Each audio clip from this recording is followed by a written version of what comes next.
Number 12 is the 1988 Buick Reatta with a 0 to 60 time of 9.1 seconds. The 88 Reatta was a compact two-seater. Only available as a coupe initially, the model was built around a reduced-length version of the GME platform. A convertible version followed in 1990 and was produced for just 1 year. Reatta production ceased in 1991. Under the hood, Buick equipped the Reatta with a transversely mounted 3.8-liter V6. The unit produced 165 horsepower and 210 pounds-feet of torque. Sprinting from 0 to 60 miles per hour took a respectable 9.1 seconds, securing its place on our list.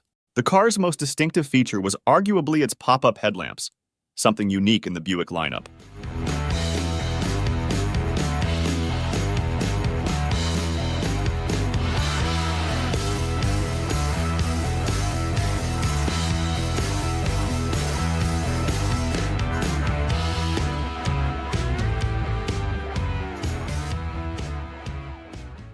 Number 11. 1971 Buick Riviera Grand Sport, 8.1 seconds.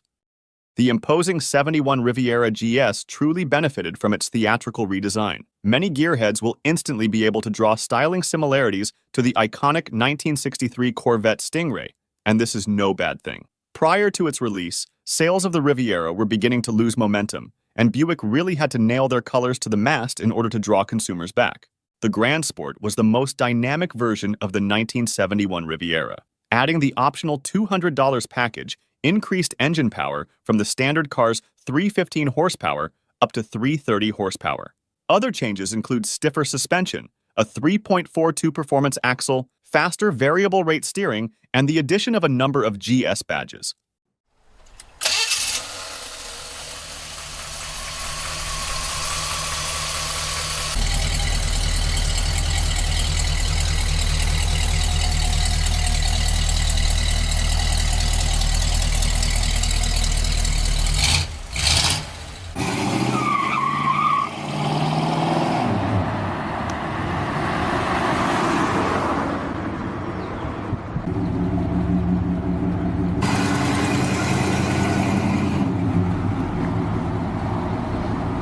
Number 10. 1965 Buick Skylark Grand Sport, 7.8 seconds. The 65 Skylark Grand Sport is notable for being Buick's first muscle car. Parent company General Motors gave the go-ahead for 400 cubic inches engines to be used, and Buick jumped on the opportunity. Known as the Wildcat 445 inches thanks to 445 pounds-feet of torque, the engine can trace its existence back to the 1950s. The Skylark Grand Sport was actually equipped with a 401 cubic inches or 6.6-liter V8 unit, saving Buick from creating a new engine specifically for the purpose. Producing 325 horsepower, the 0 to 60 miles per hour sprint was possible in 7.8 seconds. Buyers certainly approved of the formula, with around 16,000 examples sold in the first year. Fast forward to today, and this is one relatively rare muscle car, but one that is still loved by fans of the brand.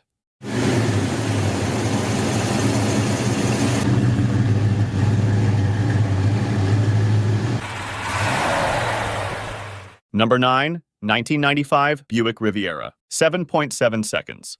It was designed to appeal to buyers looking for a bit of luxury in their lives. Sporting a curvy coupe design, this model was created to enable its occupants to cruise in style. The interior was suitably comfortable, with generously padded, leather-covered seats available.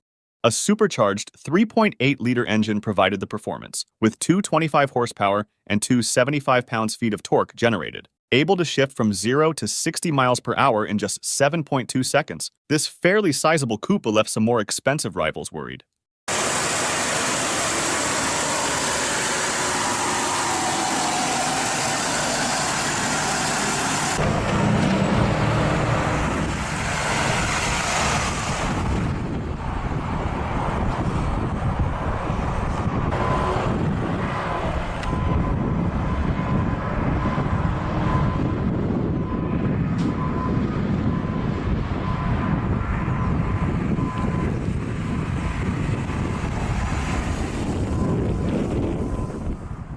Number 8. 1969 Buick GS 400, 0 to 60 time, 7.5 seconds. Based primarily on the Buick Skylark, the 1969 Buick GS 400 was designed to compete in a market almost saturated with muscle cars. The model was available in both coupe and convertible variants, and offered rapid acceleration. Blasting from 0 to 60 miles per hour took only 7.5 seconds, with a mighty 345 horsepower at the driver's disposal. A number of transmission options were available, with both 3- and 4-speed manuals and a turbo hydromatic automatic on offer. In order to generate this impressive horsepower, the model utilized forced cold air induction via a specifically designed hood.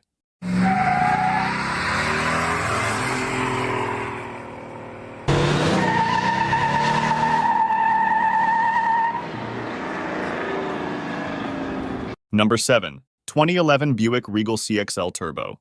7.5 seconds. Buick revived the Regal name in 2011 following a 6-year break from production. The model was based around the European Opel Insignia and catered to the mid-size sedan market. In CXL turbo form, the Regal was kitted out with a turbocharged 2-liter engine. The unit produced 220 horsepower and 258 pounds-feet of torque, enough to propel the model from 0 to 60 miles per hour in just 7.5 seconds. All Buick Regals benefited from generous standard equipment levels. The CXL Turbo took things up a notch further, adding conveniences like rear parking sensors and 12-way power seat adjustment into the mix. Exclusive turbo-only options include xenon headlamps and 19-inch wheels, helping the car stand out on the road. Buick fans would no doubt love to see the iconic Regal return one day. If it ever did, here's how it could look. Number 6. 2013 Buick Verano Turbo. 6.2 seconds. The Buick Verano was designed around General Motors' global compact vehicle architecture, linking it to models like the Chevrolet Cruze and Volt, as well as Opel's Astra. Compared to these models, the Verano does benefit from its own styling and design language. The model was well-equipped, coming with luxuries like dual-zone automatic climate control and button-operated ignition and parking brake systems. For the 2013 model year, a turbocharged 2-liter engine was added to the lineup. Rocketing from 0 to 60 miles per hour in only 6.2 seconds, it was certainly no slouch. Number 5. 1986 Buick Regal T-Type. 0 to 60, 6.6 seconds. While not as fast as the tricked-out Regal Grand National GNX topping our list, the T-Type variant is still a mightily impressive car. Under the hood, a 3.8-liter intercooled turbocharged V6 is capable of producing 235 horsepower and a substantial 330 pounds-feet of torque. The T-Type is very similar to the Grand National models, featuring exactly the same engine and output. T-Types benefited from aluminum wheels, meaning they actually had a lower unsprung weight than the Grand National. Combined with the fact they had identical power at their disposal, the T-Type gave the Grand National a real challenge.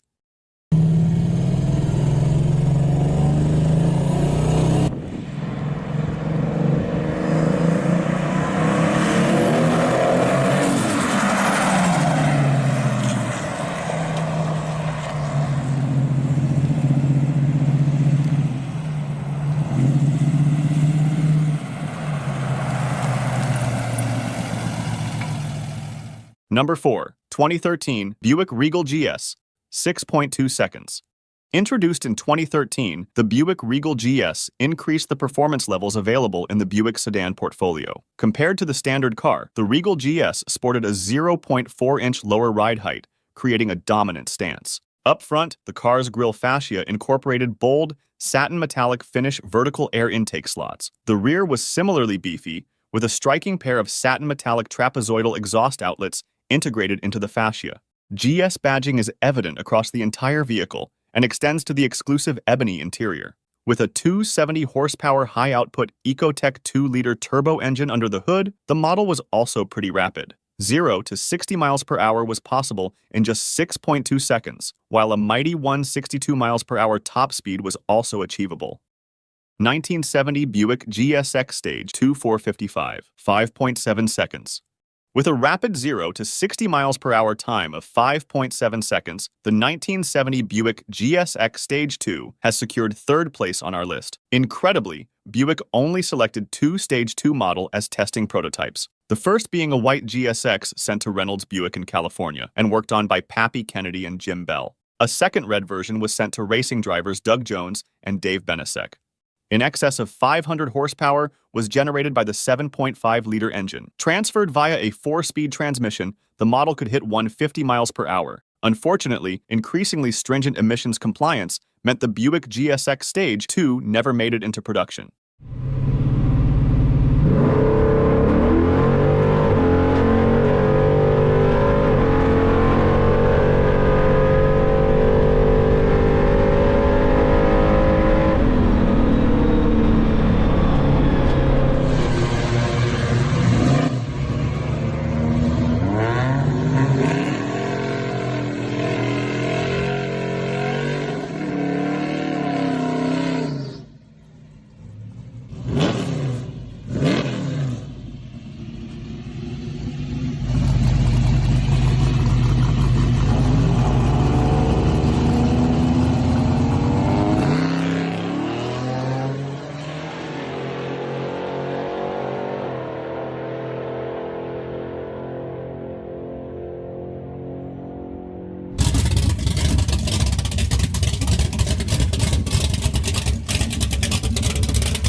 Number 2 is the 1970 Buick Grand Sport Stage 1 GS 455, 5.1 seconds.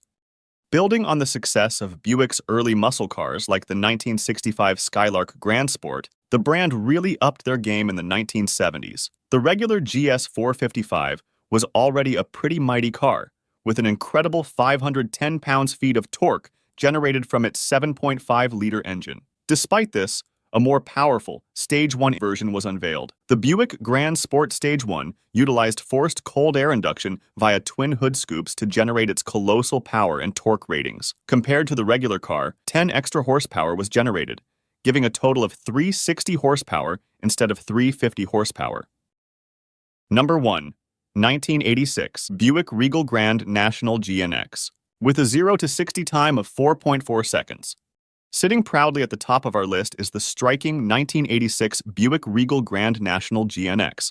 Essentially, the final edition of the Buick Grand National, the GNX was a true powerhouse. The regular Grand National is already a truly special car, with many in the automotive community recognizing its influence.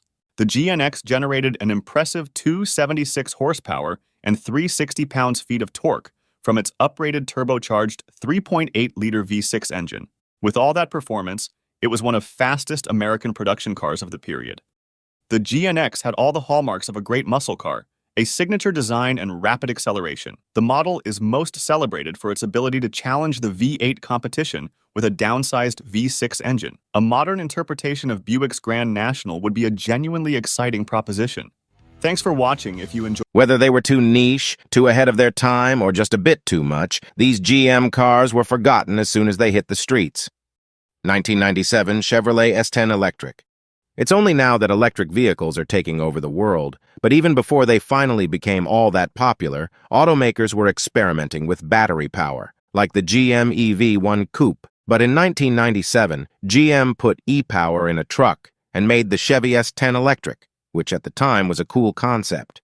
The problem was that it used lead batteries and ran only 47 miles on combined electric power before it needed a charge, and its top speed was a measly 70 miles per hour. Yet, there are a few still running on the roads today, only, largely forgotten. 1991, Oldsmobile Cutlass Calais Quad 442. Quite a mouthful of a name, and a mouthful of a car, for sure. The Oldsmobile Cutlass Calais Quad 442 was supposed to be a performance car of its times, with 180 to 190 horsepower on tap. It looked cool with that ducktail spoiler, but lacked the power of that classic Olds 442. The car was handsome, to say the least, but its engine remained largely noisy and not all that impressive as it sounded. This is why it is largely forgotten today. It was replaced by Achieva SKX, which was way more uninspiring in looks. 1973 Pontiac Astra. Sometimes even the bad cars, in retrospect, become cool, and such is the case with the Pontiac Astra, which looked superb, but at heart was the same disastrous car they called the Chevy Vega. Unlike the Vega that came cheap and sold in droves because of that, the Astra was priced rather dear. It came in various forms like a hatchback coupe, a notchback sedan, a safari wagon, and a panel delivery. When the Vega was canceled, So was the Aster, though a rebadged Sunbird safari wagon kept on selling for another couple of years. 1988 Buick Reatta. The Buick Reatta was another short-lived GM wonder from the world of Buick, and the reason for its short life was because it was competing with the likes of the Cadillac Alante, Ford XP, and the Pontiac Fiero, though we all know how that ended in a fiery mess later on. And then there were the Japanese entrants. So all in the Reatta was cool, but a bit too retro cool for its own good. That said, its unique assembly process and that 3.8-liter V6 did give it an aesthetic appeal as well as a healthy power, but it went off all too soon and is barely remembered today. 1958 Chevrolet Yeoman two-door. The Chevy Yeoman was an ode, or a big hint, towards its vinyl and rubber interior that could basically be washed with a bucket of water and a sponge. It came as a 2- or 4-door station wagon and came powered by either a straight 6 or a solid 4.6-liter V8 with a dual-barrel carburetor, but less than 16,600 were made, and today, only a handful still survive. 1973 Oldsmobile Omega. The Oldsmobile Omega was the Olds' take on the Chevy Nova, but since the base car was good, and Omega was even better, because it came looking way cooler than the common Nova. And there was another badge-engineered one of them called the Buick Apollo, and it was equally forgotten as well. The Omega was still a reliable 70s car, but it and the Apollo remained largely overshadowed by the Nova despite their distinctive looks, and the higher price also did not make them sell all that well. 1978 Eldorado Custom Biarritz Classic. The Cadillac Eldorado was an already expensive car, and the 1978 Custom Biarritz package on it took it way beyond the common man's league. The package itself cost $2,466, and if you took it with the Astro roof, it went up to a whopping $3,547. Not many were made. Only 2,000 came to take the curtain call of the 7th-gen Eldorado with 1,499 with a padded Landau vinyl top, 475 with Astra roofs, 25 with sunroofs, and only a single one with a power-sliding T-top. 1978 Buick Century. The Buick Century was yet another example of rebadged cars that got lost somewhere between the original and the ill-carried-out plan. In 1978, seeing the success of the smaller imports, GM downsized most of its models, and much like the Oldsmobile Cutlass Aeroback gave the Buick Century the same treatment. Only it forgot to add a notchback sedan, and this alone took the Buick Century from a car that had great potential to something that sold badly and is barely remembered today.